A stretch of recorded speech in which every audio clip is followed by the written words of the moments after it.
네, 지난주에 이어서 함께하는 평신도 아카데미 교황문헌 과정 강의를 맡은 양경모 대건 안드레아 신부입니다. 주님의 기도로 함께 시작하도록 하겠습니다. 성부와 성자와 성령의 이름으로 아멘. 다 함께 바치겠습니다. 하늘에 계신 우리 아버지, 아버지의 이름이 거룩히 빛나시며 아버지의 나라가 오시며 아버지의 뜻이 하늘에서와 같이 땅에서도 이루어지소서.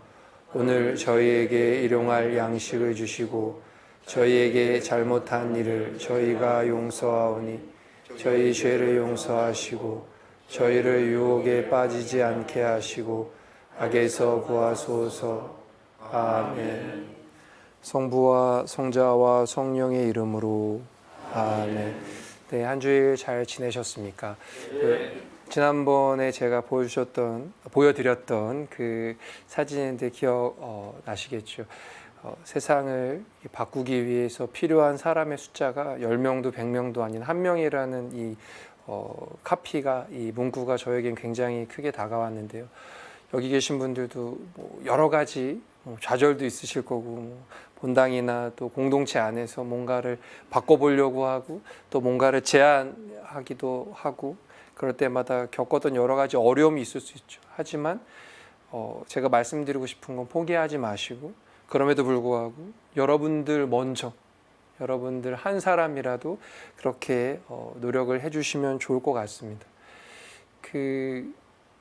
기억을 다시 한번 이렇게 되새기기 위해서 이 교황 문헌의 분류와 종류에 대해서 다시 한번 이 말씀을 드려보면, 한국 카톨릭 대사전과 미디어 종사자를 위한 천주교 용어 자료집 분류에 따르면 이 교황 문헌은 두 가지, 그러니까 이게 입법 행정행위냐 아니면 사목적인 분류냐에 따라서 나눠지고, 또 입법이나 행정행위에 따른 분류로는 헌장, 교황령, 교령, 선언, 자의교서, 답서, 친서 이런 것들이 어떤 입법이나 행정행위에 들어가게 되고, 사목적 차원에서 분류를 하게 된다면 이제 회칙이 있고 교황교서, 교서, 교황권고, 담화, 연설, 강론, 훈화 이렇게 구분이 된다고 합니다. 그래서 지난주 기억이 다 나시겠죠? 예, 그래서 네.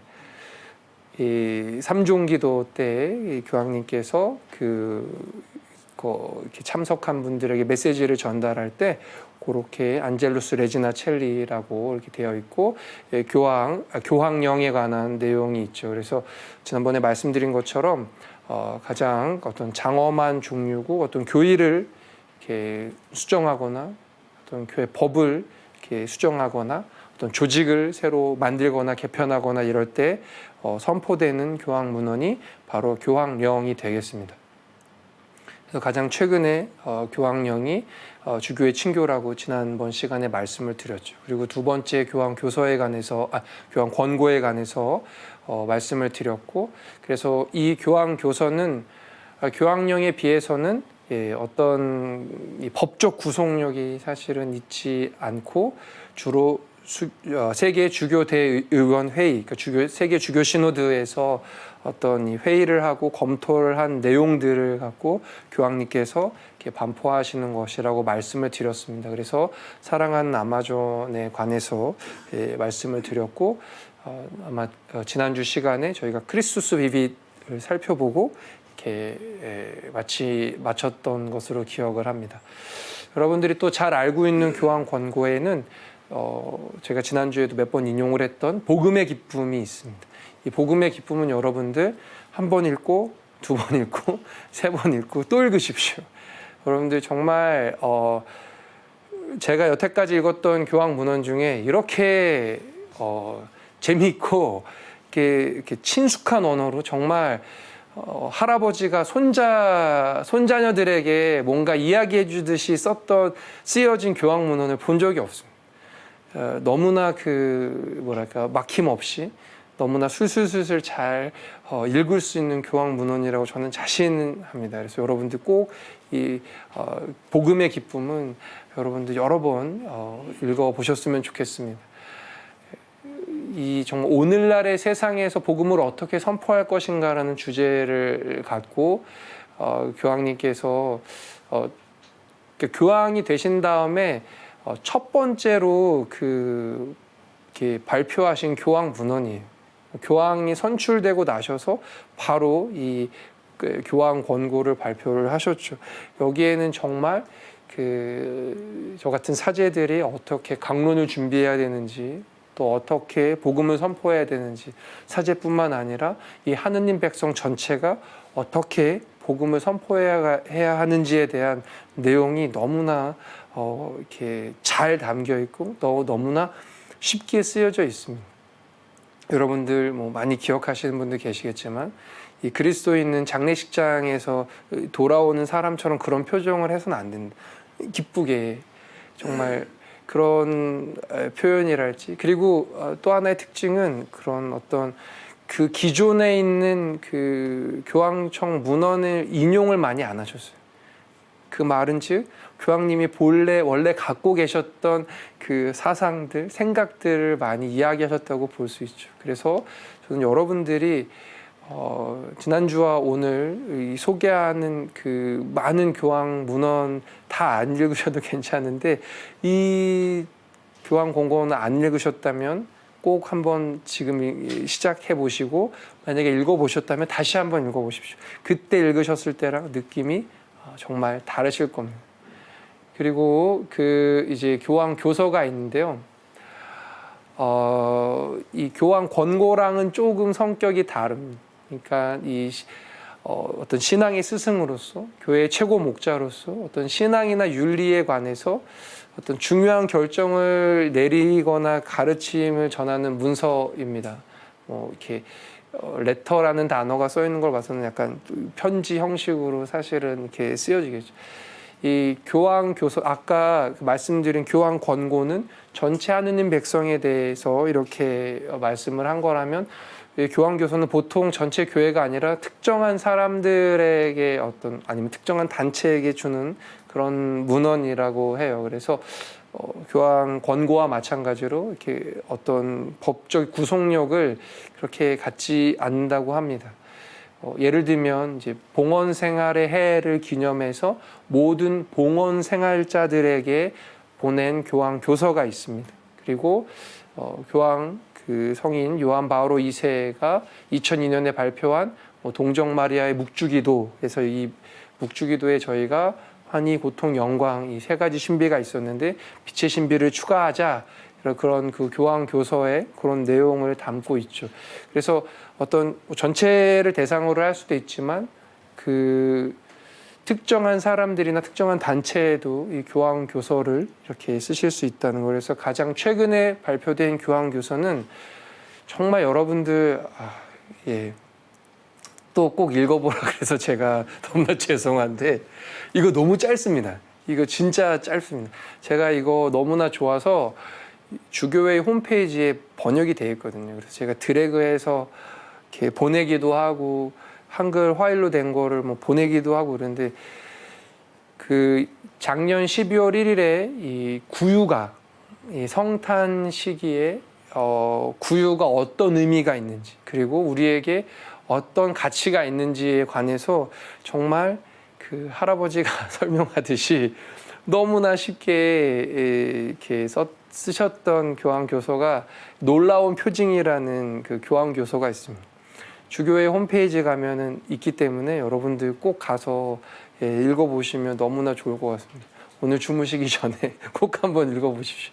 이 정말 구유가 우리에게 얼마나 중요한지 그 성 프란치스코가 이게 시작한 이 구유가 오늘날 우리에게 어떤 가치를 갖고 있는지 정말 잘 이렇게 설명해 주고 계십니다. 그리고 어디언스라고 있는데 이거는 그 교황님이 일반 아련 할 때 그 교황님이 이렇게 교황님을 만나러 온 분들에게 어떤 메시지를 이렇게 어떤 이야기를 했는지를 이렇게 모아놓은 거고요. 엔치클리카라고 있는데 이 교황 회칙입니다. 그러니까는 이 엔치클리카라는 단어는 원래 이렇게 회람이라고 하죠. 전체를 이렇게 돌려서 보게 하는 그런 그리스어에서 유래가 됐다고 해요. 그래서 이 회칙, 교황 회칙이라는 이 단어는, 이 문어는 이 사람이 읽고 또 저 사람이 읽고 또 전달이 되고 이렇게 해서 이렇게 전체가 다 이렇게 돌아가면서 보면 좋겠다라는 뜻의 교황 문헌 같습니다. 그러니까는 이게 어떤 나만 보고 끝나는 것이 아니라 이 내용은 꼭 저 사람도 보여주고 저 사람이 또 다른 사람도 보여주고 이렇게 전달이 되면 좋겠다라는 거죠. 그래서 어떤 전 세계, 그러니까 교회 안에뿐만 아니라 어떤 사회를 대상으로 이렇게 선포되는, 반포되는 교황 문헌입니다.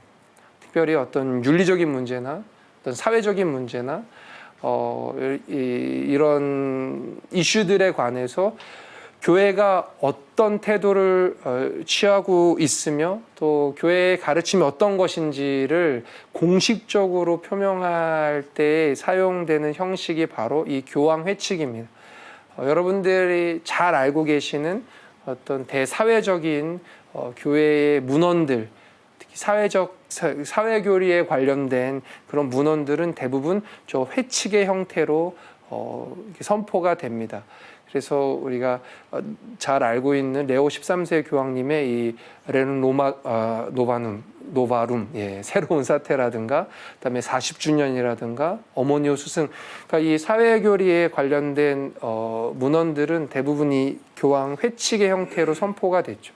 사회에 어떤 우리 그리스도교 신자들뿐만 아니라 사회에 우리 교회의 가르침이 어떤 것이고, 우리 교회가 여태까지 이 어떻게 가르쳐 왔는지, 그리고 교회의 어떤 태도가 무엇인지를 명확하게 드러내는 문헌이 바로 이 교황 회칙이라고 하겠습니다.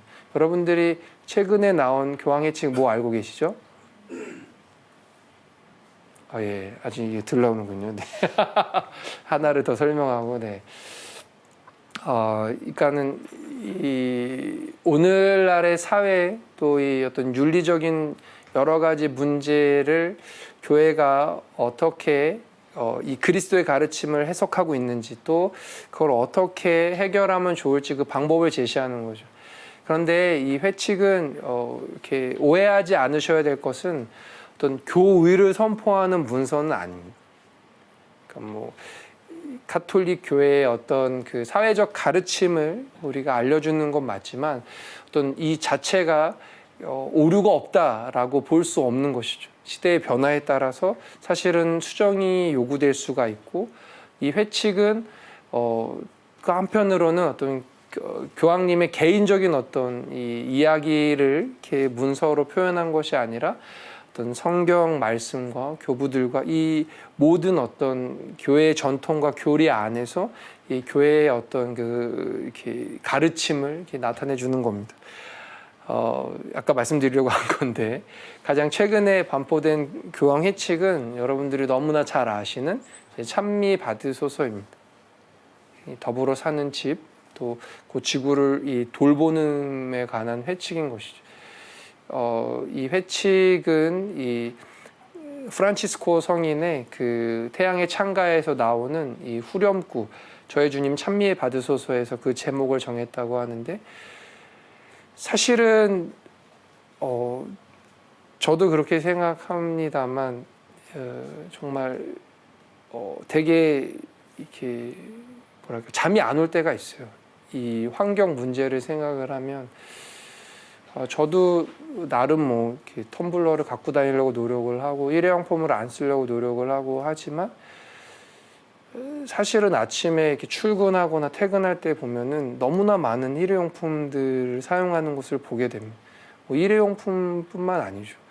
그 빙하가 녹고 있다던가 해수면 상승으로 인해서 정말로 많은 일들이 벌어지고 있는데, 사실은 아직 우리는 뭐 그렇게 피부로 느끼는 게 없으니까 괜찮아요라고 얘기를 하실 수 있겠지만, 지금 막 기후 난민을 정해야 된다라는 그 논의들도 있고, 그 섬이 이제 그 해수면이 상승이 돼서 더 이상 그 오랫동안 살았던 섬에서 살지 못하는 그런 사람들이 생깁니다. 그 사람들의 섬에 공장이 많고 그 사람들이 이산화탄소를 많이 배출해서 이런 일이 생긴 게 아닙니다. 다 이미 개발된 나라들이 또 지금 또 개발 중인 나라들이 그렇게 지구 온난화를 가속시켜서 해수면이 상승이 되는데 피해는 누가 보나요? 약한 사람들이 보는 거예요. 이번 코로나 사태도 겪으면서 제가 느낀 또 하나는 내가 혼자 사는 게 아니구나 그런 생각을 많이 했어요. 우리가 굉장히 연결이 되어 있고 우리를 위해서 정말 병원의 의료진들과 또 많은 그런 관공서에서 일하시는 분들이 굉장히 노력을 많이 하고 있고 또 이게 좋은 면이 있다면 또 나쁜 거는 또 너무나 전염이 빨리 되니까 어떻게 보면은 사실은 나 혼자 이렇게 사는 것 같지만 우리는 굉장히 서로에게 영향을 많이 주고 살아가는 그런 사회에 살고 있는데 이 찬미 받으소서의 그런 내용도 분명히 있지만 어떤 이 환경이라는 것도 사실은 정말로 우리가 함께 이것을 보존하려고 지금부터 노력하지 않으면 나와 연관되어 있는 누군가가 피해를 보게 되어 있습니다. 그게 우리의 자녀 세대가 될지 또 그 다음 세대가 될지 사실은 지금 당장은 알 수 없지만 지금 우리가 변화하고 지금 우리가 바뀌지 않으면 그 피해는 고스란히 우리와 관련된 사람들이 받을 것이다. 그래서 정말 더불어 사는 집이라는 그 표현, 그러니까 이 지구를 돌보는데 교황님께서 이 회칙을 저렇게 쓰셨죠. 그래서 저는 여러분들 여기 계신 분들이 머리로만 그 교황 문헌을 읽고 그냥 여러분들의 지적인 만족만 높이는 것이 아니라 여러분들이 읽으셨다면 그리고 여러분들이 그걸 머리에 넣으셨다면 이제는 작은 실천이라도 여러분들이 하시면 좋겠습니다. 바닥거북이 코에 빨대가 꽂혀서 그 빨대 뽑는 영상 혹시 보신 분들 계신가요? 피를 흘리고 그 빨대를 뽑기 위해서 너무나 많은 정말 고통스러운 그 시간을 보내는데 많은 사람들이 그 영상을 보고 눈물을 흘립니다. 그렇지만 그 다음날 또 커피를 마시면서 빨대를 사용하죠. 이게 우리 현실입니다. 여러분들이 공부를 하신다면, 공부를 이렇게 교황문헌을 읽고 알게 되신다면 작은 실천이라도 하나씩 하시는 게 저는 중요하다고 생각합니다. 호밀리스는 강론입니다. 강론. 그래서 교황님이 하셨던 강론들.